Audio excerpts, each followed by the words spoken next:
Hey Radical fans, today's topic is, are bowling balls responsible for higher scores? No. That's today's, no, I'm just kidding. We build bowling balls based on the environment we bowl on. If they put less oil on the lanes, we would build balls that worked with less oil. We put more on the lanes, we build balls that make more oil. One of the examples I'll give you, and I brought this up to the USBC several times, when people ask us and say, are bowling balls responsible for higher scores? At the USBC every year, nationals, go back to the ABC nationals, to the USBC nationals, the average for that tournament, for all the people that bowl, forever, is between 167 and 172 every year.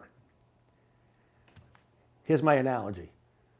Did the guy get on a plane, fly to Las Vegas to bowl nationals, gets off the plane, goes down to baggage claim and goes, I left my bowling balls at home. The same ball he's averaging 220 with at home is the same ball he brought to the nationals, where he averaged between 167 and 172. I think it's at least 20 pins less. They're the same bowling balls. He didn't bring different balls. He didn't go there with different equipment. It's the same balls. Why aren't the scores higher there? If bowling balls were the reason for higher scores, then all the scores should be going up every year, and they don't. They go between that same range. Okay? The reason for high scoring is the ability to make the lane steerable.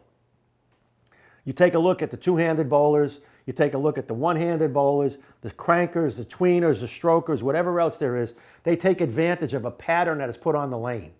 Now, we help them with the product we built because, you know, when I first started in the industry, 20 units of oil was a lot. 20 was what they put on the outside now. If you remember when they put the lane pattern down where you could see the dye in the oil, if it didn't have 20 units, you couldn't see the dye. So outside was 18, 19, 17 units of oil. That was what was in the middle when I started in the industry. Now there's 100 units of oil in the middle of that lane. So we create bowling balls for the environment that the people bowl on.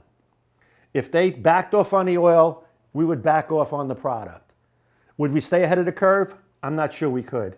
At some point, there's a diminishing return where there's not enough oil to make it steerable. The steerability is what makes it work. And I'll tell you what else people don't take into consideration. With the steerability, your arm swing gets a lot looser. If you're trying to hit a twig, a little crack down a lane, that arm swing could get locked up pretty easily. And therefore, your execution's not as good.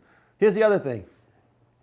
If you made the lanes less steerable and the guy left 2 more 10 pins a game, how far you think his average would drop? He's probably going to miss one of them. So the higher scores don't only come from bowling balls, it comes from the lane steerability. That's today's Radical Rundown. Subscribe to the channel, leave us some comments, let me know what you think about that. We'll see you soon.